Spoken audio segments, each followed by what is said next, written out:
Oke, halo semuanya, jumpa lagi di live Instagram Pajak Smart ya. Channel perpajakan yang sangat ditunggu-tunggu setiap hari. Teman-teman bisa bertanya seputar perpajakan di bagian komentar ya. Nah, saya akan berusaha menjawab apabila saya bisa mampu menjawab gitu. Oke. Dan seperti biasa, gua perlu disclaimer dahulu guys, teman-teman semua, bahwa semua yang saya sampaikan di video ini adalah pendapat pribadi saya 100% guys. Ini semua bukan kajian akademis, tidak dapat dibuktikan kebenarannya, belum tentu sesuai dengan peraturan yang berlaku, gitu ya. Jadi mohon koreksinya apabila ada yang salah gitu guys. Dan walaupun saya seorang konsultan pajak yang resmi ya, tetapi isi video ini bukanlah saran profesional seorang konsultan pajak, gitu guys. Teman-teman semua tidak bisa dan tidak boleh menjadikan video ini sebagai pedoman bagi Anda untuk melaksanakan kewajiban perpajakan Anda gitu. Karena masing-masing kita kan punya kasus yang berbeda-beda gitu guys.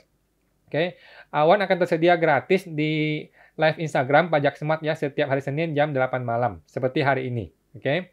Bagi teman-teman yang mau konsultasi khusus dengan saya bisa menghubungi ke www.ta2022.com. Oke. www.ta2022.com. Oke. Sudah ada yang bertanya, saya akan berusaha menjawab, teman-teman. Semoga bisa membantu ya. Bapak Rakis 8868. Oke.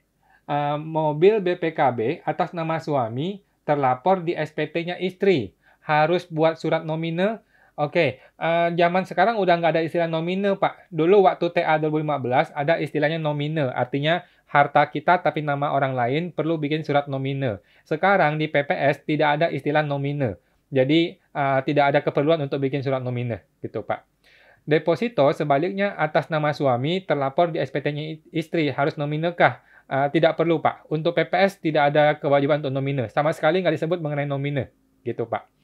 Yang penting itu harta sudah dilapor di SPT-nya suami atau istri, ya sudah, berarti itu harta yang sudah dilaporkan, gitu. Namanya mau nama istri, nama suami, nama orang lain pun nggak ada masalah, gitu Pak. Saya mau membantu ya Pak Rakis. Kemudian lanjut.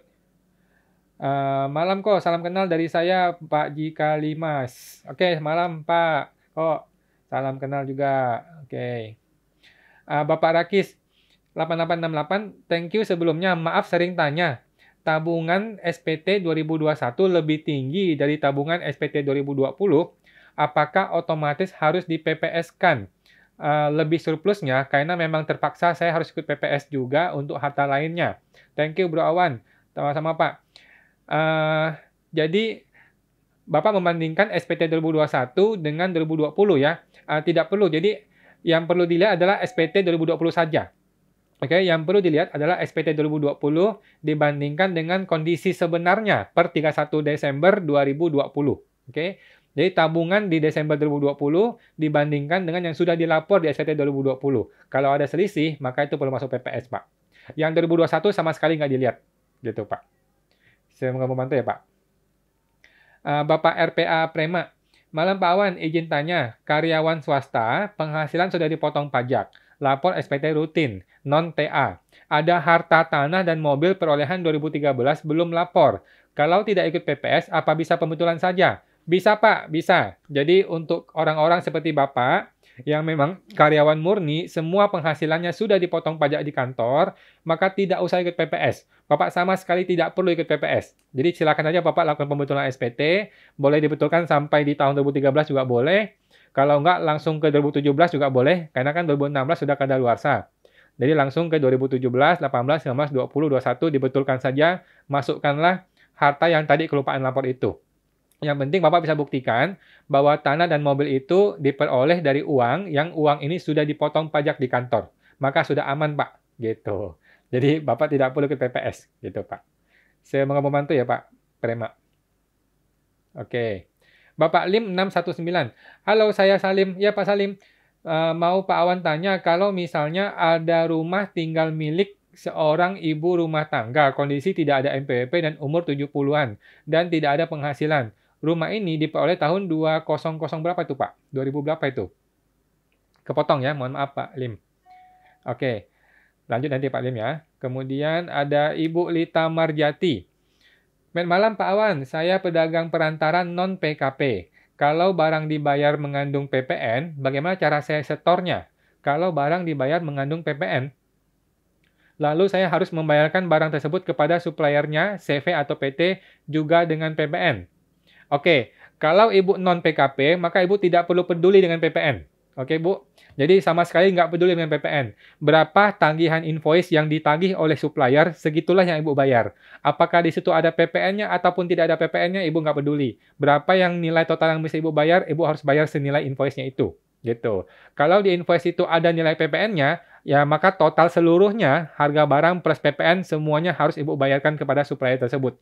Gitu, Bu.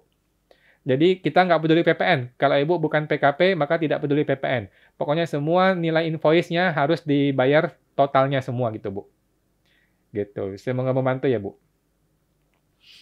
Bapak Kartono Chandra, selamat malam Pak Wan. Apakah boleh kita tidak mengangsur PPh 25, tapi langsung bayar waktu lapor SPT tahunan badan tahun depan gitu ya? Jawabannya tidak bisa, Pak. Jadi PPh 25 itu memang sudah aturannya. Memang sudah ada aturannya. Kalau Bapak punya penghasilan di tahun ini sekian, terhitung pajak kurang bayarnya sekian, maka mulai tahun depan, mulai Januari, Bapak harus bayar PPh 25 dari yang penghasilan tahun ini, pajak tahun ini dibagi 12 gitu. Oke. Tetapi ini hanya berlaku untuk penghasilan yang rutin, Pak. Kalau penghasilan tidak rutin, Bapak bisa keluarkan. Jadi Bapak boleh menggunakan perhitungan tersendiri PPh 25 begitu.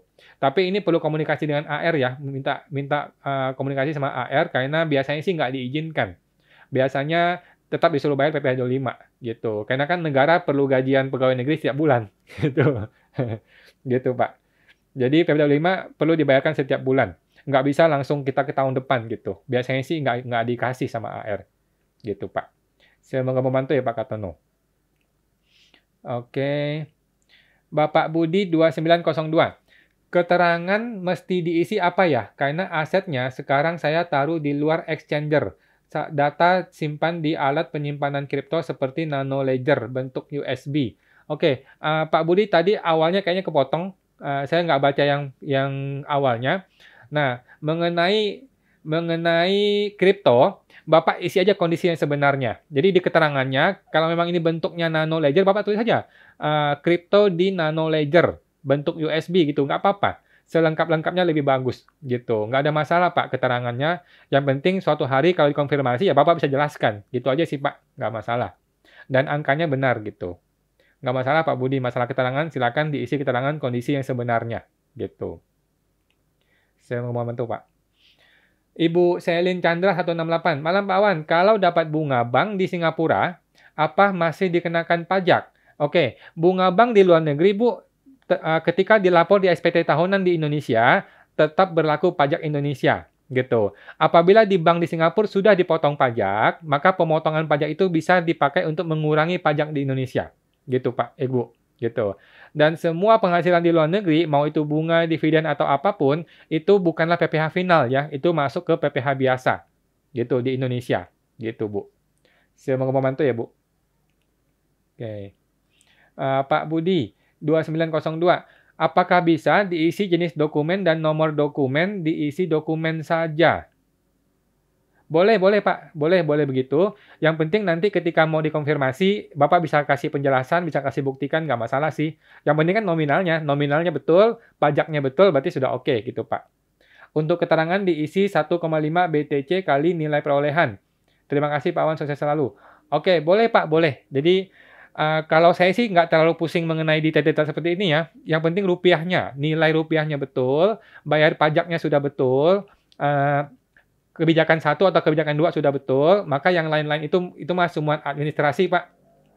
Masalah keterangan itu cuma administrasi saja. Bapak silakan diisi selengkap-lengkapnya yang Bapak bisa isi, gitu. Nggak masalah sih, Pak. Nggak akan jadi masalah besar juga sih, gitu. Yang penting rupiahnya betul ya. Rupiahnya betul, bayar pajaknya betul. Gitu, Pak. Saya mau membantu Pak Budi. Oke. Bapak Ben Setiawan. Berarti bisa disebut dengan harta setara kas ya Bang? Ini harta apa tadi Pak? Mohon maaf kepotong. Saya nggak kebaca awalnya. Tidak ada harta yang namanya setara kas ya. Yang ada adalah uang tunai 011, tabungan 012, 013 itu giro, 014 itu deposito. Nah, 019 itu setara kas lainnya. Setara kas lainnya, Bapak harus jelaskan ini barangnya apa. Apakah contohnya setara kas lainnya itu barang dagang, atau contohnya itu mungkin bentuknya investasi di asuransi contohnya gitu. Jadi boleh dipilih 019 setara kas lainnya. Kalau dia bukan kas, bukan tabungan, bukan deposito, bukan giro gitu. Silakan diisi tapi di keterangan Bapak isi ini barang-barang apa gitu, Pak. Supaya jelas gitu sih. Semoga membantu Pak Ben. Oke, kemudian Bapak MTX Spring. Malam kawan, ini ada yang mau saya tanyakan. 1. Tahun 2017, saya ada beli obligasi pemerintah ORI. Tapi sudah saya jual di tahun 2019. Apakah masih perlu dilaporkan lagi di SPT ataupun PPS? Oke, jadi gini. Ketika Bapak jual ORI-nya, kan dapat duit. Ya dong, duitnya kan masuk ke sebuah rekening. Nah, rekening inilah yang dilaporkan di SPT ataupun PPS, Pak. Gitu. Rekening ini kan bergerak-gerak lagi nih tiap hari, tiap tahun, tiap bulan. Di akhir Desember 2020, bentuknya apa, nilainya berapa. Itu yang dilapor di SPT ataupun di PPS. Gitu, Pak. Jadi proses dari 2016, 17, 18, 19, 20 itu udah nggak usah dilihat. Di akhir Desember 2020 bentuknya apa, nilainya berapa. Itulah yang dilaporkan, Pak. Kalau di 2020 sudah habis barangnya, sudah dipakai untuk biaya hidup dan sebagainya, maka nggak usah lapor lagi. Gitu. Jadi yang dilaporkan di PPS adalah yang masih ada di 2022 Desember, 31 Desember. Nilainya apa, bentuknya apa, itulah yang dilapor ke PPS. Gitu, Pak. Semoga membantu, Pak. Nomor 2. Di bulan, kepotong Pak, mohon maaf ya. Ibu Liliani Sentosa. Malam Pak Wan, mau tanya Pak. Waktu tahun 1994, nama saya dipakai kakak sepupu saya sebagai direktur di sebuah perusahaan. PT itu tidak berfungsi. Kakak sepupu saya sudah meninggal tahun 2015. Perusahaan itu kepotong Bu, mohon maaf kepotong. Nanti kita baca lagi ya kalau sudah diketik lagi mengenai perusahaan ini ya. Mohon maaf Bu, kepotong, nanti diketik lagi Bu. Ibu Susanti Vini. Malam kawan, mau tanya nih. Ayah meninggal tahun 1997. Mewariskan rumah. Kewajiban ibu, apakah harus buat NPWP dan lapor harta rumah tersebut? Oke. Intinya, rumah itu perlu dilapor di SPT seseorang Bu. Mau dilapor di SPT papa boleh, di SPT mama boleh, di SPT anak boleh. Nah, sekarang kita cek ke SPT-nya papa. Sebelum papa meninggal, apakah sudah lapor SPT tahunan tersebut atas rumah itu? Kalau belum lapor atau ragu-ragu, maka sebaiknya ini dilaporkan ke PPS. Bisa ke PPS-nya mama atau ke PPS-nya anak. Nah, pakai harga apa? Pakai harga NJOP 2015. Oke? NJOP 2015 kalikan 8% tarifnya. Gitu. Kalau tidak ada budget, ya, kalau nggak ada budget sama sekali nih, betul-betul nggak ada budget, berhubung ini harta warisan, maka bisa secara undang-undang nih bisa dilaporkan langsung ke SPT 2021 saja gitu. Cuman ya harus siap-siap berdebat dengan petugas pajak ya gitu Bu. Pada prinsipnya kan harta warisan itu tidak kena pajak begitu. Tapi kalau ada budget dan mau bantu negara ya sudah ikutlah PPS kebijakan 1 bayar 8% atas NJOP 2015 gitu Bu. Semoga membantu Bu Susanti. Oke. Bu Susanti ini apakah harus ke PPS? Nah, sebaiknya ke PPS, sebaiknya ya, kalau ada budget gitu, Bu. Semoga membantu, Bu. Kemudian Ibu Bariska Ika. Coach mau tanya, orang tua dulu ada bikin deposito dengan pakai nama saya. Lalu, setelah beberapa tahun, depositonya dicairkan dan balik nama ke orang tua. Masalahnya, sekarang saya dapat email dari Dirjen Pajak. Oke. Nah, chattingnya keputus, Bu. Keputus. Oke. Jadi gini, Bu Mariska. Nggak usah peduli mengenai pergerakan dan perpindahan ini dan nama-nama ini. Yang penting adalah 31 Desember 2020, deposito ini ada di mana, sudah dilapor atau belum. Nah, kalau 31 Desember 2020 ada di sebuah bank dan sudah dilapor di SPT-nya papa atau mama, itu nggak ada masalah, berarti aman. Nah, email DJP itu cuekin saja. Atau Ibu kalau mau niat baik, boleh dibalas emailnya bahwa deposito itu, walaupun atas nama saya, tapi sudah dilaporkan di SPT-nya orang tua saya. Gitu. Tapi kalau belum dilapor, maka sekaranglah kita laporkan di PPS. Gitu, Bu. Semoga membantu, Bu Mariska. Oke. Bapak Rakis, thank you banget Pak Wan. Sama-sama Pak. Terima kasih sama-sama. Bapak Ferdi Chardiwin, jika renovasi rumah menjadi 2 tingkat, tapi luas kurang dari 200 meter. Apa tetap harus bayar PPN KMS? Setahu saya, Pak, bayar PPN KMS itu untuk yang di bawah 200 meter. Kalau di atas 200 meter tuh tidak, untuk di atas maksudnya, untuk di atas. Kalau yang di bawah 200 meter tuh tidak perlu bayar PPN KMS ya. Setahu saya seperti itu ya, Pak. Tetapi sekarang ada peraturan baru tuh mengenai PPN KMS. Nah, saya belum baca tuh peraturan barunya. Tapi setahu saya memang tidak perlu bayar PPN KMS kalau di bawah 200 meter persegi. Gitu, Pak. Semoga membantu ya, Pak. Ibu Mariska Ika, yang dibilang kalau saya ada harta sejumlah deposito yang ortu saya buat.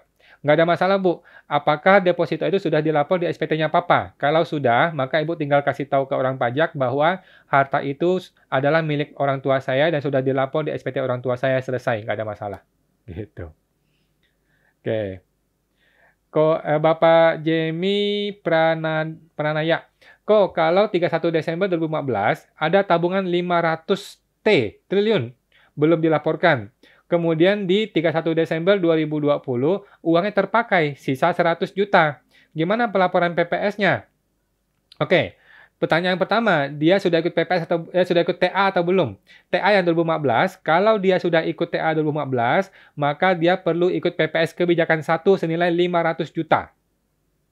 Oke? Kalau dia sudah ikut TA ya, berarti kan ini tabungan yang lupa dilaporkan di TA. Ini harus dilaporkan sebagai 500 juta di PPS kebijakan 1. Tetapi kalau dia belum ikut TA TA yang 2015, maka dia bolehlah ikut kebijakan 2 saja, nah senilai 100 jutanya saja. Gitu. Silakan begitu ya.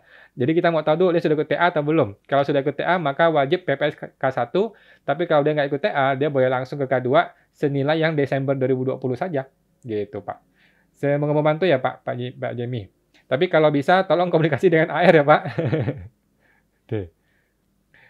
Kemudian Pak Cipto Hartono. Pak Awan, saya Cipto. Iya, Pak Cipto. Mau nanya, kalau ikut PPS, hartanya numpang lewat apa boleh? PPS 5M, terus buat hibah ke anak 5M juga. Oke, kalau gitu Pak, kalau saran saya sih langsung aja PPS-nya di anak. Oke. PPS tetap 5M ya Pak, kalikan 14%. Untuk hibahnya keluar di SPT 2022 kan ya Pak Awan? Betul Pak, kalau Bapak mau begitu boleh seperti itu. Tetapi kenapa tidak langsung ke anak aja di PPS kan kalau gitu? Ngapain repot-repot mesti melakukan proses hibah lagi gitu Pak? Kalau memang itu uang memang sudah mau dikasih ke anak, ya udah langsung si anak aja ikut PPS gitu Pak. Tapi kalau mau ikut PPS di Bapak, kemudian di SPT 2022 dihibahkan ke anak, boleh Pak, nggak ada masalah. Gitu Pak. Saya mau membantu ya Pak. Bapak Rakis 8868. Mobil, BPKB atas nama suami terlapor di SPT istri. Harus buat surat nomine, deposito atas nama suami terlapor di SPT istri. Harus nomine ke? Jawabannya tidak perlu, Pak. Sekarang PPS tidak ada istilah nomine, jadi tidak perlu. Gitu. Ibu Maria 8888. Malam kawan, sudah ikut PPS berupa deposito dan reksadana atas nama orang lain. Apakah boleh saya cairkan dan dipindahkan ke nama saya? Boleh Bu, itu uangnya Ibu, itu miliknya Ibu, silakan mau dicairkan, mau dipindahkan, mau diapakan, terserah, itu barangnya milik Ibu. Gitu Bu. Cuman waktu dulu kan namanya si orang itu, maka kita laporkan ke PPS sebagai atas nama dia, nggak apa-apa. Gitu. Sekarang Ibu mau ambil, mau pindah nama, mau bolak-balik, terserah, itu barang kita, barang Ibu. Gitu Bu. Saya mau membantu ya Bu. Bapak Jamie Pranaya. Apa benar laba ditahan PT bisa diambil pemegang saham tanpa terkena pajak dividen? Jawabannya benar. Dibelikan SBN selama 3 tahun langsung cair. Betul, Pak. Jadi, kalau Anda seorang direktur atau komisaris, Anda memiliki saham di sebuah perusahaan, maka atas dividen itu, kalau dividen itu kan kena 10% tuh pajak dividen. Kalau dividen itu Bapak investasikan kembali ke SBN atau tabungan, deposito, beli rumah, beli tanah, dan sebagainya, selama 3 tahun tidak dipakai gitu, maka itu tidak kena pajak. Itu 0 rupiah pajaknya. Cuman mesti lapor ya, mesti lapor setiap tahun Pak. Namanya laporan realisasi reporting dividen kalau nggak salah namanya. Gitu Pak. Mesti lapor 3 tahun berturut-turut. Gitu. Yang penting jangan dipakai untuk biaya hidup. Kalau yang lain-lain itu sudah termasuk investasi Pak. Saya mau membantu Pak Jami. Oke, Bapak Adi Satya Gunadi. Pak Awan, selamat malam. Malam Pak, mau tanya WPOP jual rumah. kena PPh final 2,5%. Apakah atas penjualan tersebut perlu lapor SPT masa PPh final atas pengalihan tersebut? Thanks. Jawabannya perlu, Pak. Kalau emang mau ya, kalau nggak mau juga nggak terlalu masalah sih. Tapi kalau bisa ya lapor gitu. Ada PPh 4 ayat 2 namanya. PPh 4 ayat 2, ada ISPT-nya, Bapak perlu lapor. Gitu. Lapor tinggal bayar aja. Bayar terus dilapor. Gitu. Kalau nggak dilapor juga kayaknya nggak pernah ada masalah sih. Gitu. Kalau Bapak melihat baik, ya perlu dilapor, Pak. Gitu. Tapi kan nanti ketika di SPT tahunan juga akan muncul kok. Di SPT tahunan pribadi akan muncul kok. Tinggal diisi di situ.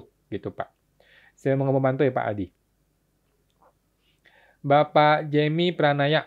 Kok kalau PPh sebenarnya lebih bayar, tapi dibuat kurang bayar biar tidak ada pemeriksaan. Berarti tidak sesuai fakta yang ada dong. Memang iya, Pak. Nggak ada masalah juga. Nggak apa-apa. Jadi, faktanya kan dia lebih bayar. Kenapa bisa lebih bayar? Karena ada ini kan, karena ada kelebihan kredit pajak biasanya. Nah, kredit pajak ini kan boleh ada dua pilihan, boleh dikreditkan, boleh dibiayakan. Sama seperti PPN, PPN masukan itu boleh dikreditkan, boleh dibiayakan. PPN masukan.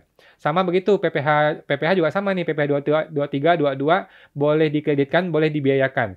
Maka Bapak tinggal potong sebagian yang dibiayakan, sebagian yang dikreditkan. Gitu. Nggak ada masalah. Jadi, itu cuma di akunting saja, Pak. Cuma perlakuan akunting saja. Nanti ketika orang pajak memverifikasi, ya jelaskan apa adanya. Gitu. Nggak ada masalah, Pak. Saya mau membantu ya, Pak. Kemudian Pak Cipto Hartono, mohon masukannya Pak Awan ya, terima kasih Pak. Yang mana nih Pak ya? Mohon maaf tadi kepotong. Ibu Meyen Lita, selamat malam Pak Awan, mau bertanya, apa saja ya kewajiban perpajakan PT perorangan untuk apotik? Terus apakah mesti membuat pembukuan? Sementara omset per bulan kurang lebih 100 juta. Oke, pertama PT perorangan itu sama seperti PT biasa, sama seperti CV Bu. Jadi PT perorangan memiliki kewajiban perpajakan yang full, penuh, dan juga ada kewajiban akunting yang penuh, gitu Bu. Jadi seperti biasa saja, sama seperti PT yang lain. Apakah masih bikin pembukuan? Jawabannya yes. Semua PT, CV, maupun PT perorangan harus bikin pembukuan yang lengkap di akuntingnya. Oke? Untuk apotek kan mungkin khusus, ini mesti ngomong ke konsultan pajak sendiri, karena mungkin ada perlakuan khusus gitu. Sementara omset per bulan kurang dari 100 juta, nggak masalah Bu. Kalau kurang dari 100 juta, Ibu tinggal menggunakan PPh final 0,5%. Gitu. Tapi apakah gara-gara itu terus tidak perlu pembukuan? Tidak juga. Semua PT ataupun CV ataupun PT perorangan wajib pembukuan lengkap dan juga laporan pajak yang lengkap. Gitu Bu. Semoga membantu Ibu. Ibu Liliani Sentosa. Lanjut Pak Awan, perusahaan jasa angkutan, STNK di mobil tersebut atas nama PT. Oke, apakah saya mempunyai kewajiban atas PT tersebut sedangkan PT tersebut sudah tidak berfungsi lagi? Bingung saya, Pak. Oke, perusahaan jasa angkutan STNK di mobil atas nama PT. Oke, kita nggak usah lihat namanya dulu, Bu. Sekarang barang ini milik siapa? Uangnya uang siapa? Nah, orang inilah atau PT inilah yang harus melaporkan mobil tersebut. Walaupun itu namanya PT orang lain, walaupun itu nama di PT yang sudah tidak berfungsi itu. Tapi sesungguhnya ini uang siapa? Kalau ini uangnya uang saya, maka saya harus laporkan barang ini di SPT saya. Dan saya juga yang mesti bayar pajaknya. Gitu.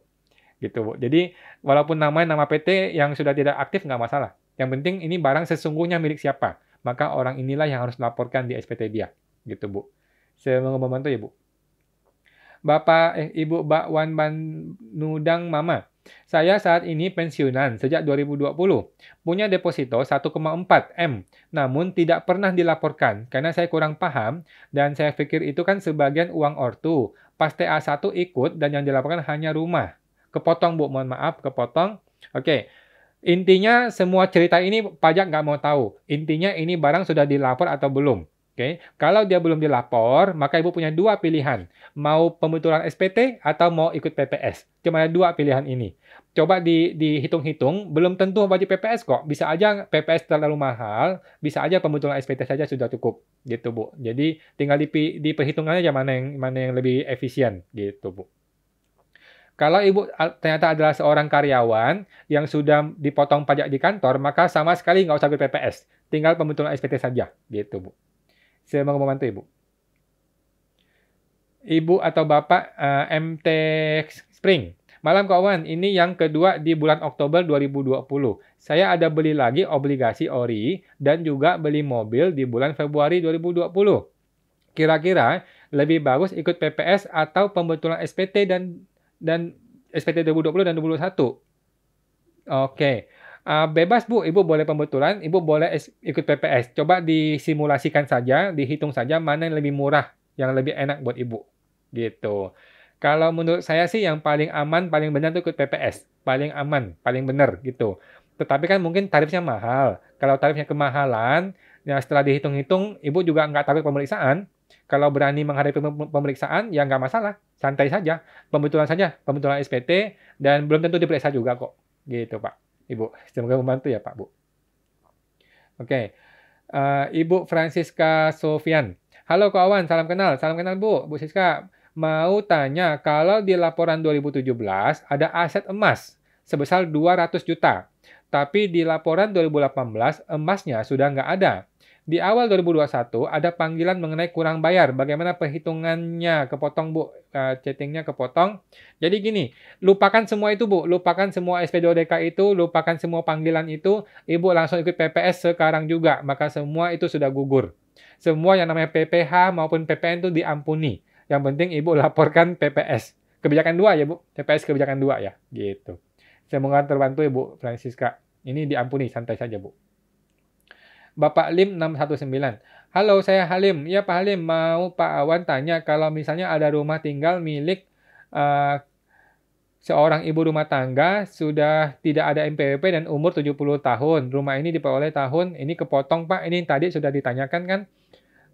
Intinya kalau ada rumah yang belum dilaporkan di SPT 2020, maka sebaiknya dia laporkan ke SPT 2020 atau ke PPS gitu. Tinggal pilih aja sih Bu, Pak, nggak masalah. Oke, nah lanjut ya Pak Lim. 2020, rumah ini dihibahkan ke anaknya di tahun 2022. Apakah rumah ini perlu PPS? Skema keberapa? Atau cukup lapor ke SPT 2022 tahun depan oleh anaknya? Nah, jawabannya Pak, ini perlu ke PPS. Karena beresiko. Kalau langsung dilapor ke anaknya, nanti kasihan. Anaknya dikejar, nanti mamanya dikejar, atau bapaknya dikejar gitu. Jadi, sebaiknya sih bikin NPWP, laporkan ke PPS. Kebijakan berapa? Nah, kalau memang ini perolehan tahun berapa yang tadi ya? Kalau ini perolehannya itu sudah lama, maka boleh silakan saja ikut yang kebijakan 1. Tapi kalau perolehannya 2016 ke 2020, maka ikut kebijakan 2. Gitu, Pak. Semoga membantu. Oke. Ibu Susanti Vini, UMKM 0,5% itu untuk jangka 7 tahun. Terhitung sejak melapor UMKM atau dari 2018. Misal UMKM 2020. Nah, dimulainya Bu, bukan 2018 ya, tetapi 2020. Gitu. Jadi kalau dia 2020 ya udah 2020, 21, 22, 23, 24, 25, 26. Gitu. Tapi kalau dia sudah lama mulainya, sudah mulai dari 2015 contohnya, maka dihitung dari 2018. Jadi 18, 19, 20, 21, 22, 23, 24. Gitu, Bu. Semoga membantu ya, Bu. Jadi tahun 2018 atau tahun pertama kali di UMKM, mana yang lebih baru? Itulah yang dipakai, Bu. Gitu. Semoga membantu ya, Bu Susanti. Oke, Bapak Johan Syah Balikpapan. Saya dapat email imbauan ikut PPS dari DJP. Di antaranya terdapat perbedaan data DJP dan data SPT tahunan 2020, terutama di kode harta nomor 03 ya. 03 itu adalah obligasi saham ya. Padahal semua harta tersebut sudah saya laporkan. Oh, santai Pak. Kalau sudah laporkan, Bapak cuekin saja. Kok bisa ya? Berbeda kalau sudah dilaporkan. Coba cek lagi Pak di emailnya. Mungkin menurut pajak ada yang lain kali. Gitu Pak. Saya mau membantu ya Pak. Ibu Mayan Lita. Terus apa mesti membuat perpajakan PPh 21, 22, 23, 24, 25 ya. Sementara pendirian PT perseorangan cuma untuk syarat membuka apotik. Oke, nah jadi walaupun Ibu hanya untuk bikin apotik saja, tetapi PT perseorangan ini sudah harus lapor lengkap Bu. PPh 21 harus lapor, 22 kalau ada, 23 juga bisa lapor kalau ada, 24 kan nggak perlu, 25 juga nggak perlu kalau PPh final. Gitu. Jadi intinya semua perpajakan harus lengkap, semua akunting harus lengkap kalau dia pakai PT perorangan. Gitu Bu. Sama seperti PT biasa. gitu Bu. Tapi kan sederhana kok, Ibu santai saja. Coba Ibu pelajari pelan-pelan, kalau memang dia cuma 100 juta sebulan omsetnya mah kecil, ini sederhana kok, tidak susah gitu Bu. Semoga membantu Ibu. Kemudian Bapak Kartono Chandra, terima kasih Pak Wan, sama-sama Pak. Bapak Jika Limas, KPR 2017, lapor utang 2017, tapi saat itu tidak lapor harta. Lalu 2022 dapat email, lalu ke KPP ketemu AR, kejadian yang sebenarnya, lalu AR masukkan harta tersebut ke SPT 2021. Apakah akan diperiksa lagi? Ini AR yang masukin ke SPT 2021 ya Pak? Nah, sebenarnya kan seharusnya Bapak lapor ke SPT 2017 kan? Jadi seharusnya kan ini harta dilaporkan ke SPT 2017. Tetapi AR membantu Bapak untuk langsung laporkan ke 2021. Jadi gini, kalau Bapak tidak ikut PPS, maka aman-aman saja. Nanti kan tinggal pembetulan lagi. Kalau memang perlu dibetulkan, ya udah betulkan mundur ke belakang. Tetapi kalau sudah ikut PPS, maka harta ini seharusnya masuk ke PPS. Gitu Pak. Tolong koordinasi dengan AR-nya lagi gitu. Kalau bisa ya ada kepastian dari AR-nya kalau ini aman gitu sih Pak. Kalau nggak ikut PPS ya ada kemungkinan diperiksa. Ada kemungkinan ya Pak, belum tentu diperiksa. Gitu sih. Saya mau membantu Pak. Bapak Nihlu Putu Apriyanti. Malam Pak, saya ada pembuatan perusahaan 2017. Akta sudah sampai Menkumham, tapi perusahaan tidak jalan dan belum buat MPWP badan karena izin tidak keluar. Saya dapat email bahwa investasi saham oke. Kepotong chattingnya Bu, tapi kemungkinan seperti ini. DJP menemukan bahwa Ibu punya saham di PT ini senilai sekian belum dilapor, gitu kan? Nah, maka Ibu punya dua pilihan. Pilihan pertama adalah pembetulan SPT, laporkan saja nilai sahamnya sekian dan nilai hutangnya juga angka yang sama, sehingga tidak ada pajak yang perlu dibayar. Cara kedua adalah lapor PPS. Lapor PPS, laporkan nilai hartanya sekian, laporkan juga hutangnya angka yang sama, sehingga tidak ada pajak yang mesti dibayar. Tetapi kalau PPS itu nggak boleh nol, jadi Ibu mesti tambahin satu harta lagi yang kecil supaya ada pembayaran pajaknya. Gitu, Bu. Semoga membantu ya, Bu. Jadi nggak ada masalah kalau memang ini saham yang tidak jalan PT-nya, maka tidak ada masalah, tinggal dijelaskan saja. Kalau perlu pembetulannya boleh pembetulan, tapi nggak ada pajaknya yang perlu dibayar. Gitu, Bu. Pak, semoga membantu ya, Pak. Bapak Johan Syah Balikpapan, apakah saya ikut PPS atau gimana? Tadi yang mana ya Bapak Johan? Lupa tadi yang mana ya Pak? Lupa. Boleh tolong nanti jelaskan lagi. Tadi kayaknya saya udah jawab tadi ya. Kayaknya saya tadi udah jawab sih. Agak lupa tadi Pak ya. Saya mau membantu Pak. Bapak Heng Novo. Selamat malam Pak Awan. Saya dapat email surat himbauan ikut PPS.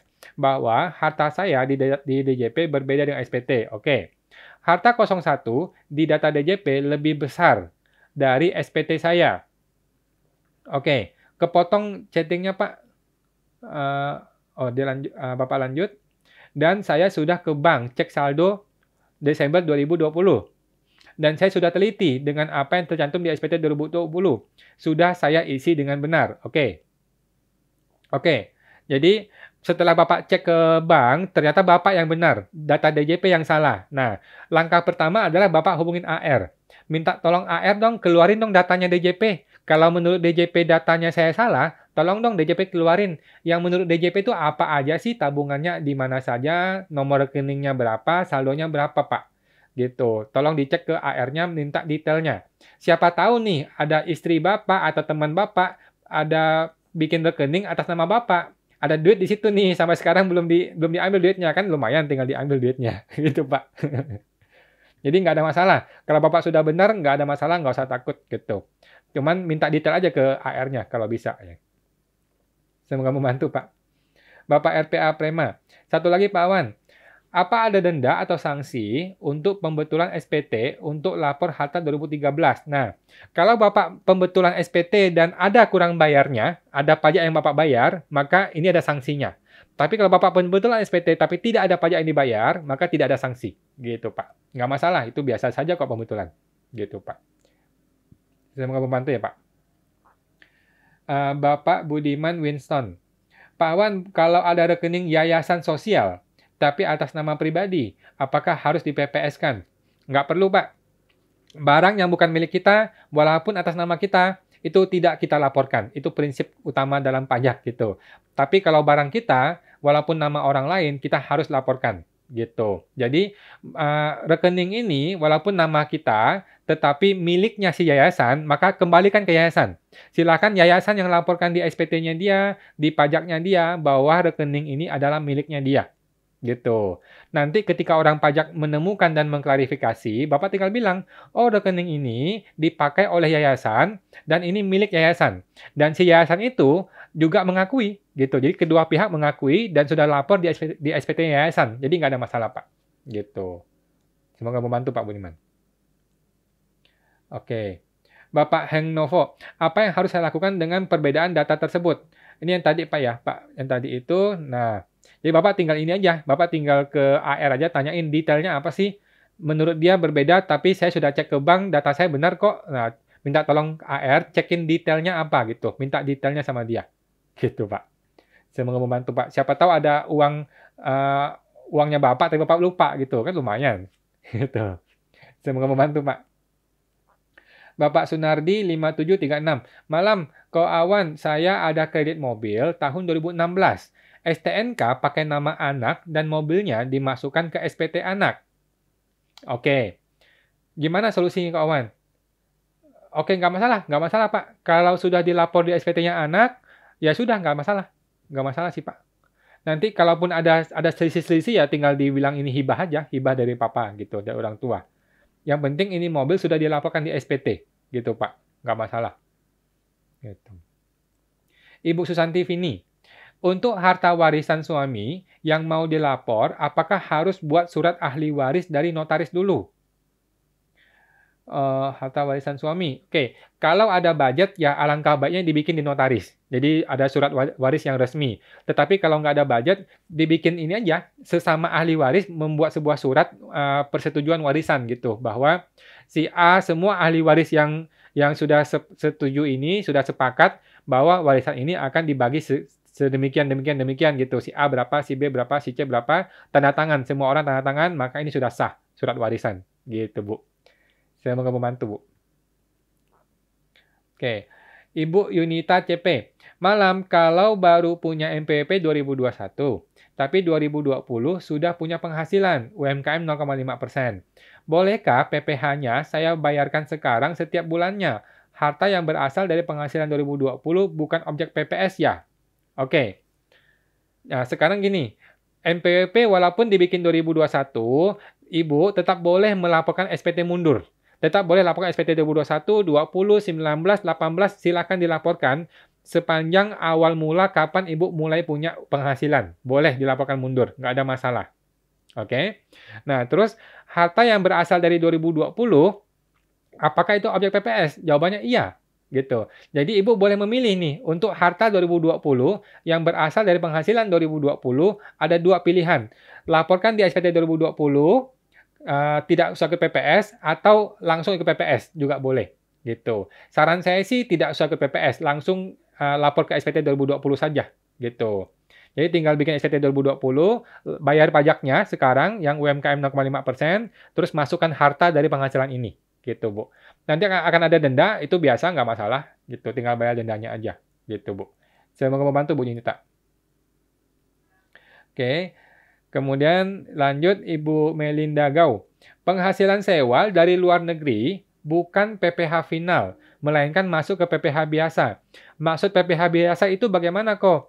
Apakah PPh yang ikut tarif progresif? Betul Bu, benar. Jadi yang dimaksud PPh biasa itu PPh pajak orang pribadi yang pakai pajak progresif. Gitu Bu, betul. Semoga membantu Bu. PP Bandung 75. Malam Pak Awan, saya Kosasi Bandung. Ya Pak, Bu. Mau tanya, kalau saya punya CV dan saya direkturnya, apakah saya boleh menyewakan tempat saya untuk tempat usaha CV tersebut? Boleh Pak, boleh Bu, silahkan saja. Boleh, boleh. Siap. Masa nggak boleh? Boleh Bu, silahkan. Bagus gitu Bu. Semoga membantu Bu. AJ Listrik. Saya pinjam MPWP OP untuk split penjualan saya. Tapi nggak pernah lapor SPT dari 2017, padahal yang bersangkutan lari dari rumah. Saya harus gimana? Yang dimasukkan lagi dari rumah ini apa nih, Pak? Ya, kalau Bapak punya NPWP-nya, Bapak punya nomor EVIN-nya, ya Bapak bantu dia laporkan ke SPT juga boleh. Gitu, Pak. Nggak masalah sih. Gitu. Jadi, kan tidak harus ada orangnya ketika mau lapor SPT. Kan bisa pakai ada NPWP, ada nomor EVIN, Bapak bisa bantu dia bayar, bisa bantu dia lapor. Gitu, Pak. Semoga membantu ya, Pak. Oke, lanjut. Eh, Ibu Lita Marjati. Pak Awan, saya non-PKP. Ada PT sebagai pembeli barang. Apa baiknya dia bayar dengan PPN atau tidak? Kalau dia bayar dengan PPN, bagaimana cara setor PPN-nya? Oke. Jadi ibu seorang non-PKP ya, perusahaan atau PT atau siapapun, ibu non-PKP, maka ibu tidak boleh menerbitkan faktur pajak. Ibu juga tidak boleh memungut PPN. Gitu, Bu. Jadi di harga invoice ibu adalah harga barang senilai sekian sudah, gitu. Di dalam sini itu tidak ada PPN, tidak ada urusan dengan PPN. Walaupun memang di dalam sini ada komponen PPN-nya gitu. Tapi Ibu sebagai non-PKP tidak menerbitkan faktur pajak, tidak ada urusan dengan PPN gitu, Bu. Jadi si customer Ibu, si PT itu tinggal bayar sesuai dengan nota invoice-nya Ibu dan tidak ada PPN di sini, tidak ada urusan PPN di sini gitu.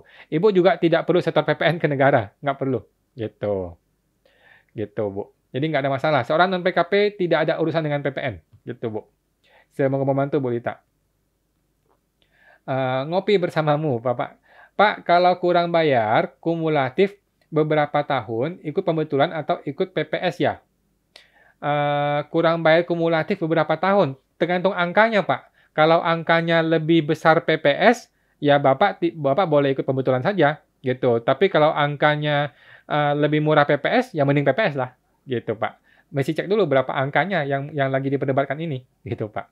Saya mau membantu, Pak Ngopi. Ibu Jenny Intan. Terus kebijakan 1 atau 2 yang dipakai. Nah, mohon maaf Bu, saya kepotong tadi mengenai apa ini Bu ya? Boleh diketik lagi Bu Jenny, mohon maaf. Oke, lanjut. Ibu Mariska Ika. Uang dari deposito itu hasil dari kakak saya jual apartemen dan sudah tax amnesty di 2015. Oke, itu nggak masalah Bu, nggak masalah kalau gitu. Yang penting kan apartemen itu sudah dilaporkan di tax amnesty. Maka deposito ini sebagai akibat dari penjualan apartemen ini, maka ini tinggal dilapor di SPT saja. Ini sudah bukan objek PPS gitu. Karena apa? Karena sudah dilapor di TA 2015. Sudah aman. Semua harta sudah dilapor di TA, sudah aman, Bu. Saya mau membantu Bu Mariska. Bapak Lim 619. Mau Pak Awan tanya, kalau misalnya ada rumah tinggal milik seorang ibu rumah tangga, kondisi tidak ada NPWP, umur 70, dan tidak ada penghasilan. Rumah ini diperoleh tahun 2000. Ini yang tadi Pak ya, yang tadi kalau nggak salah, iya. Jadi kalau dia ada budget, maka sebaiknya dia ikutkan ke PPS. Ikut ke PPS kebijakan 1. Tinggal dibayar 8% kalikan NJOP 2015. Gitu Pak. Saya mau membantu Pak. Bapak PP Bandung 75. Saya mau mendirikan CV dengan maksud untuk menyewakan bangunan kepunyaan saya yang disekat menjadi 30 kios. Apakah CV tersebut harus menjadi PKP? Pendapatan sewa 30 kios tersebut dalam 1 tahun 750 juta. Oke, tidak perlu Pak. PKP itu kalau dia sudah punya omset lebih dari 4,8 miliar setahun. Kalau Bapak cuma 750 juta setahun, total 30 kios nih ya, 750 juta, maka tidak usah PKP. Tidak perlu PKP, Pak. Gitu. Nggak masalah. Gitu. Saya mau membantu ya, Pak. Kemudian Pak Lim 619. Rumah ini dihibahkan ke anaknya tahun 2022. Apakah rumah ini perlu ikut PPS? Jawabannya perlu kalau bisa, Pak. Kalau ada budget ini perlu ikut PPS. Skema berapa? Pakailah skema yang 1, kebijakan 1. Gitu. Atau cukup lapor di SPT 2022 tahun depan oleh anaknya? Tidak. Jadi memang nanti anaknya akan lapor di SPT 22, tetapi sekarang mesti diberesin dulu nih. Ini masih barang tak bertuan gitu loh. Masih barang yang belum dilaporkan di SPT siapa-siapa. Maka sebaiknya si ibu atau si anak juga boleh laporkanlah rumah ini di PPS. Gitu. PPS kebijakan 1 pakai yang 8%. Gitu, Pak. Saya mau membantu, Pak Lim. Oke. Ibu Ufmuts, Malam Pak Awan, kalau warisan tapi orang tua nggak punya NPWP, apa warisannya harus di PPS-kan? Oke, eh, harus Bu PPS. Jadi kalau memang itu barang diwariskan sebelum 2020 ke bawah, maka sebaiknya di PPS-kan saja Bu kalau ada budget gitu. Tapi kalau nggak ada budget ya coba ngomongin dengan AR deh bagaimana caranya ya. Sebaiknya sih ikut PPS Bu. Ikut PPS itu paling benar, paling aman, itu sudah betul gitu Bu, ikut PPS. Tapi kalau memang nggak ada budget, ya sebenarnya sih yang namanya warisan kan tidak kena pajak. Nah, itu boleh menjadi argumen supaya tidak usah kena pajak, langsung masuk ke SPT. Itu bisa diargumenkan. Tetapi kan mesti siap berdebat sama AR. Gitu, Bu. Semoga membantu ya, Bu. Kemudian Ibu Susanti Vini. Melanjutkan yang tadi, rumah warisan ayah. Jika ikut PPS, Ibu buat NPWP tahun 2022. Betul, ya, bikin NPWP sekarang nih. Ikut PPS kebijakan 1, bisa gitu? Iya, bisa. Kan waktu 2015 tidak ikut TA. Boleh, boleh. Warisan rumahnya tahun 1997. Jadi gini, di undang-undang dikatakan bahwa kebijakan 1 itu hanya untuk peserta TA. Oke, tetapi bagaimana orang yang tidak ikut TA? Nah, jawabannya DJP sudah memberikan kebijaksanaan. Bisa kita lihat di website, bisa kita baca di berita di mana-mana. DJP sudah mengatakan, silahkan orang yang ikut TA maupun tidak ikut TA, itu boleh ikut kebijakan 1. Sepanjang ada harta 2015 yang belum dilaporkan. Gitu. Gitu, Bu. Boleh, boleh. Silakan saja. Itu perintah dari DJP ya, bukan saya yang ngomong. DJP yang ngomong di websitenya DJP. Di www.pajak.go.id/PPS. Di situ ada bagian Q&A, di bagian tanya jawab, di situ ada dijelaskan. Ada 2 atau 3 kali dijelaskan bahwa orang yang tidak ikut PPS tidak ikut TA, boleh ikut PPS kebijakan 1. Gitu, Bu. Semoga membantu ya, Bu. Oke. Bapak Mujahid Safruddin. Izin bergabung, Pak. Baru pertama kali ikut live-nya. Terima kasih, Pak. Ibu Mariska Ika, thank you Coach, jawaban membantu, sukses selalu. Sama-sama Bu, sukses selalu. Bapak Selin, Ibu Selin Chandra, Pak Awan, bunga bank Singapura bayar pajak apa ya? Oke, ketika nanti dilaporkan di SPT tahunan, kan ada namanya penghasilan dari luar negeri. Itu masukkan ke halaman induk, dan itu menjadi pajak progresif seperti biasa. Gitu Bu Selin. Semoga membantu Ibu. Bapak M. Tech Spring, malam Kak Awan. Ini yang kedua di bulan Oktober 2020. Saya ada beli lagi obligasi ORI dan juga beli mobil di bulan Februari 2020. Kira-kira lebih bagus ikut PPS atau pembetulan SPT 2020 dan 2021. Kalau ikut PPS maka kepotong Pak, mohon maaf. Kepotong ya. Jadi keputusan mau ikut PPS atau pembetulan itu harus dibikin simulasinya Pak. Harus bikin simulasinya yang mana yang lebih mahal, mana yang lebih murah, dan tergantung Bapak punya budgetnya apa enggak, gitu. Saran saya sih semua dibereskan ke PPS itu paling benar, paling aman, gitu. Tetapi kan mungkin kemahalan. Kalau kemahalan dan pembetulan SPT itu jauh lebih murah, maka boleh pembetulan SPT, gitu. Dengan segala konsekuensinya ya. Kalau pembetulan SPT kan ada konsekuensi bisa diperiksa dan sebagainya, gitu Pak. Gitu. Silakan dibanding-bandingkan Pak, mana yang lebih murah, gitu Pak. Semoga membantu, Pak. Bapak Cipto Hartono, terima kasih Pak Awan. Sama-sama, Pak. Bapak Adi Satya Gunadi. Pak Awan mau tanya, orang tua punya rekening bank karena dulu belum punya NPWP. Rekening bank tersebut dilapor ke SPT anak. Di SPT anak ya. Baru kemudian orang tua mempunyai NPWP. Bagaimana atas rekening bank yang sebelumnya sudah dilapor? Nggak ada masalah, Pak. Kalau rekening bank itu sudah dilapor di SPT-nya anak, maka biarkan saja di situ terus-menerus. Walaupun itu namanya orang tua. Gitu, nggak masalah. Tetapi kalau si orang tua ini mau mengambil balik uang itu, dilaporkan di SPT si orang tua, juga boleh. Nanti si anak dicabut aja. Dari anak dicabut, masukin ke SPT-nya orang tua. Sebagai apa? Sebagai hibah. Gitu, Pak. Nggak ada masalah. Yang penting sudah dilapor di SPT-nya si anak. Gitu, Pak. Semoga membantu ya, Pak. Bapak Lim 619. Rumah ini dihibahkan ke anaknya di 2022. Apakah rumah ini perlu ikut PPS? Jawabannya perlu. Skema keberapa? Skema 1. Gitu, Pak. Bukan langsung dilapor di anak ya. Nah, di anak nanti akan dilaporkan di 2022 sebagai penerimaan hibah. Tetapi ini masih dibereskan dahulu sebelumnya sebagai PPS kebijakan 1, Pak. Dibayar 8%. atas NJOP 2015 gitu Pak. Saya mau membantu ya Pak.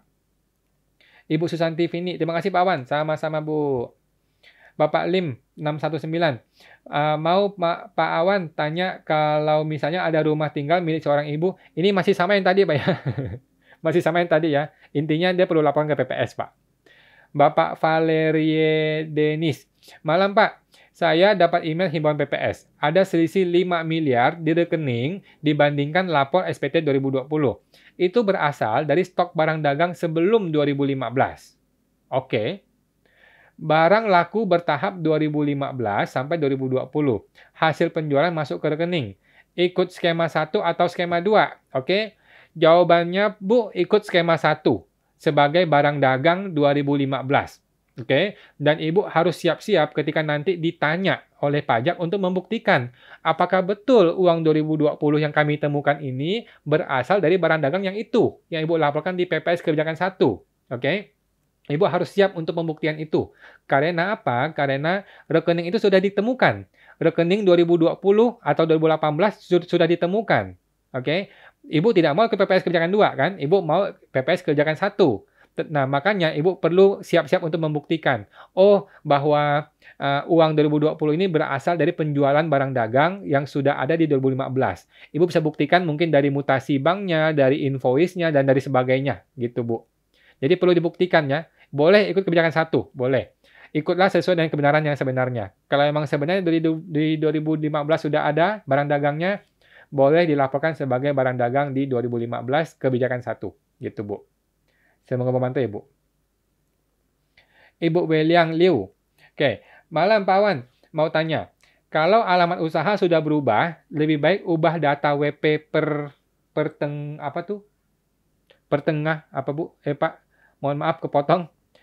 Kalau alamat usaha sudah berubah, mau ubah alamat boleh. Boleh ubah sekarang boleh, ubah nanti akhir tahun boleh. Bebas saja Pak. Kalau bisa lebih cepat ya lebih baik, nggak masalah sih. Gitu Pak. Nggak masalah. Saya mau membantu ya Pak. Ibu Wen Liang, pertengahan tahun atau di awal tahun secara ada buka. Oke, langsung saja Bu, Pak. Kalau memang sekarang sudah berubah, kalau mau diubah ya sekarang saja. Tidak perlu nunggu awal tahun, nggak pengaruh apa-apa. Ini nggak pengaruh apa-apa sih.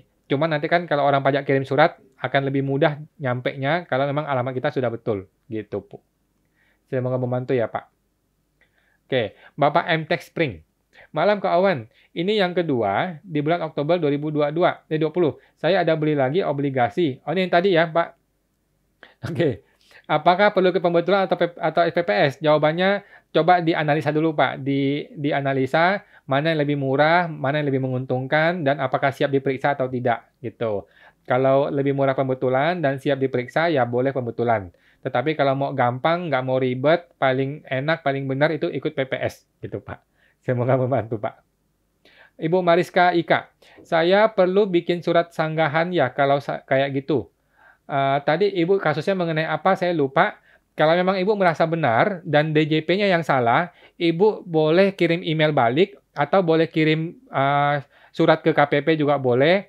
Intinya Ibu menjelaskan bahwa data DJP itu salah, data saya yang benar. Saya punya buktinya begini. Itu boleh Bu, nggak ada masalah. Gitu. Tapi kalau Ibu sudah ikut PPS sih sudah beres, nggak perlu diapa-apain juga sih. Gitu. Semoga membantu Bu Mariska. Pak Wen Liang Liu. Malam Pak Wan, alamat usaha sudah berubah.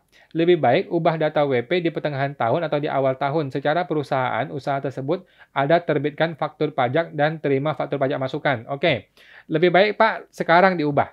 Lebih baik diubah, jangan tunggu nanti. Lebih baik sekarang diubah. Gitu. Karena kan dia main PKPM, ya lebih baik diberesin sekarang aja. Nggak usah nunggu awal tahun, tidak usah. Sekarang aja Pak langsung diubah. Ubah alamatnya, ubah juga SPPKP-nya, dan setelah berubah, mulai menggunakan alamat yang baru untuk beli maupun jualnya, Pak. Semoga membantu, Pak. Ibu Retami Imut. Pak, untuk UMKM OP baru pakai PP 23 2 tahun saja. Sebelumnya sudah PP 23, selanjutnya 2022 nggak bayar lagi gitu. Untuk orang pribadi kan? Untuk orang pribadi bisa 7 tahun, Bu. Kalau orang pribadi bisa 7 tahun dari 2000 dari berapa Ibu mulai sampai 7 tahun kemudian. Masih boleh pakai UMKM 0,5% PP 23, Bu. Saya mau membantu, Bu Tami. Ibu Maria 888. Dulu pegawai swasta, sekarang jadi UMKM. Apakah harus diubah KLU-nya? Nah, sebaiknya diubah, Bu. Sebaiknya diubah, ada satu formulir yang namanya formulir perubahan data. Oke, tinggal diubah aja status apa ya? Kalau nggak salah klasifikasi usaha, KLU ya, klasifikasi usaha diganti. Dulu kodenya kode karyawan swasta, sekarang ganti kodenya di kodenya untuk UMKM apa gitu, dagang barang dan barang apa gitu, Bu. Kalau bisa diganti lebih baik gitu, Bu. Semoga membantu ya, Bu. Oke. Lanjut. Bapak Lim 619. Pak, kalau ada rumah atas nama Ibu umur 70-an diperoleh 2020. Oh, ini masih sama kayak tadi ya, Pak. Jadi jawabannya adalah si ibu ini perlu bikin NPWP, kemudian perlu ikut PPS kebijakan 1, bayar 8%, kemudian barulah harta ini dihibahkan kepada anaknya dan dilaporkan di anaknya di tahun 2022. Gitu, Pak Lim. Saya mau kamu bantu ya, Pak. Bapak Maria 88, Ibu Maria, apakah peraturan laporan masa UMKM omset di bawah 500 juta sudah ada? Belum ada, Bu. Mohon maaf ya, Bu Sri Mulyani masih sibuk. Jadi laporan PMK-nya belum keluar, jadi kita tunggu saja. Tapi tetap masih bayar ya. UMKM 0,5% sudah harus bayar setelah lewatin 500 juta. Tidak usah nunggu PMK-nya, sudah harus bayar dari sekarang. Gitu. Untuk pelaporannya kita masih menunggu, cara lapornya gimana kita belum tahu. Oke. Semoga membantu ya, Bu. Ibu Yunita CP, malam kok, saya UMKM OP sejak 2020. Baru punya MPWP 2021. Sehingga belum pernah bayar dan lapor 2020. Maka PPh 2020 masih harus saya bayarkan mulai Januari sampai Desember 2020. Jawabannya yes, Bu, perlu dibayar Januari sampai Desember 2020. Harta dari penghasilan tersebut, apakah objek PPS atau bukan? Kalau Ibu tidak ikut PPS, maka ini langsung dilapor di SPT 2020. Gitu, Bu. Kalau Ibu ikut PPS, dan ini belum dilapor di SPT 2020, maka ini objek PPS. Gitu. Tapi biar Ibu nggak pusing, ini nggak usah PPS. Yang benar ini nggak usah PPS. Kalau Ibu punya omset di bawah 4,8 M, maka ini bukan objek PPS. Nggak usah. Langsung bayar di 2021 dan 2020 dibayar, dan laporkan SPT 2020, laporkan hartanya. Gitu, Bu, beres. Nggak usah PPS.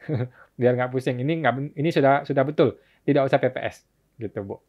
Saya mau membantu Bu Yunita. Ibu Liliani Sentosa. Pak Awan menyambung pertanyaan saya. PT-nya udah tidak ada lagi, tapi belum dicabut. Pemiliknya yang kakak sepupu saya itu sudah meninggal. Berarti saya tidak ada kepemilikan di PT tersebut ya? Tidak ada kewajiban di PT tersebut ya? Tidak ada, Bu. Tidak ada. Kalau PT-nya sudah nggak ada, orangnya juga sudah meninggal, nggak ada apa-apa, Bu. Nggak perlu apa-apa lagi. Kalau nanti orang pajak permasalahkan, Ibu kasih dia alamatnya PT tersebut, suruh dia datangin ke PT tersebut, beres. Gitu, Bu.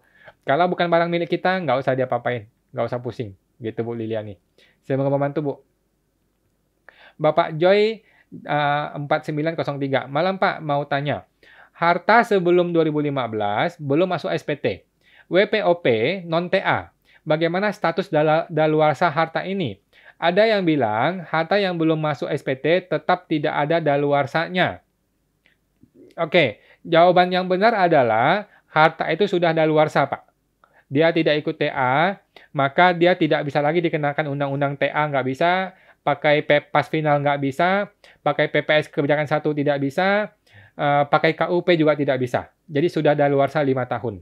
Gitu. Tetapi DJP sudah menyatakan berkali-kali ya, bagi orang yang tidak ikut TA, tetapi masih ada harta 2015, diberikan kebijaksanaan untuk boleh ikut kebijakan 1. Gitu, PPS gitu, Pak. Jadi, kalau Bapak berniat baik, kalau bisa ikutlah PPS kebijakan 1. Gitu, Pak. Itu saran dari DJP, gitu. Saya mau membantu ya, Pak. Gitu. Ibu Titik Lucy, malam ke Awan, apa ada nilai maksimal laba ditahan PT yang bisa diambil untuk dividen direktur PT tersebut? Tidak ada batasannya, Bu. Silahkan semua nilai laba ditahan boleh diambil langsung untuk si pemegang sahamnya. Masing-masing pemegang saham ya, sesuai dengan proporsinya masing-masing. Gitu, Bu. Jadi tidak boleh nih salah satu direktur ngambil dividen, yang lain tidak ambil itu tidak boleh. Sekali bagi dividen, maka semua harus terbagi sesuai dengan proporsi kepemilikan sahamnya. Gitu, Bu. Apakah ada maksimalnya? Tidak ada. Ada minimalnya? Tidak ada. Semua nilai laba ditahan boleh diambil, silakan. Gitu, Bu. Semoga membantu, Bu Titik. Oke. Lanjut. Bapak Valeri Denis, malam Pak, saya dapat email himbauan, ada selisih 5M. Ada stok barang dari 2015. Yang barang ini terjual di 2015 ke 2020. Ini tadi sudah kan Pak ya. Jadi Bapak boleh ikut PPS kebijakan 1, laporkan nilai stok barang tersebut. Pakai 8% atau 6% silakan saja. Nanti orang pajak mungkin akan bertanya, Ibu atau Bapak harus siap untuk membuktikan apa hubungannya antara barang dagang kebijakan 1 ini dengan uang yang ditemukan oleh DJP di 2020. Mesti bisa dibuktikan, gitu. Nah, itu gampang saja, tinggal buka mutasi kelihatan kok, gitu. Semoga membantu ya, Bu, Pak. Oke. Bapak Lim 619. Oke, terima kasih Pak Wan. Sama-sama Pak, terima kasih. Oke, sudah jam 9 teman-teman, saya akan jawab satu lagi. Bapak Ibu Jenny Intan, malam Kak Wan. Kalau sudah ikut PPS, harta yang masih ada di 2022 dilaporkan di SPT 2022, apakah deskripsi hartanya harus dituliskan objek PPS? Tidak perlu, Bu, tidak perlu. Di 2022 kita lupakan PPS. Di 2022 laporkanlah sesuai dengan kondisi 31 Desember 2022. Gitu, Bu. Jadi di tahun 2022, di SPT 2022 sudah nggak usah pusing PPS. Udah nggak usah pusing mana harta PPS, mana harta non-PPS. Nanti ribet gitu. Langsung laporkan kondisi 31 Desember 2022. Gitu, Pak. Gitu, Bu. Gitu. Tetapi kan tentu saja total angkanya harus cocok dengan SPT 2021 ditambah PPS gitu. Totalnya ya gitu. Tapi itemnya sudah tidak perlu dipusingkan lagi. Gitu, Bu. Gitu. Saya mau membantu ya, Bu Jenny. Oke, teman-teman mohon maaf sudah jam 9 ya, jadi kita sudah selesai. Saya akan tetap ada teman-teman setiap hari Senin ya, Senin depan jam 8 malam di live Instagram, oke. Bagi teman-teman yang mau konsultasi khusus bisa langsung hubungi saya di www.ta2022.com ya, www.ta2022.com, oke. Mohon maaf buat teman-teman yang belum bisa semuanya saya jawab pertanyaannya karena waktu terbatas gitu.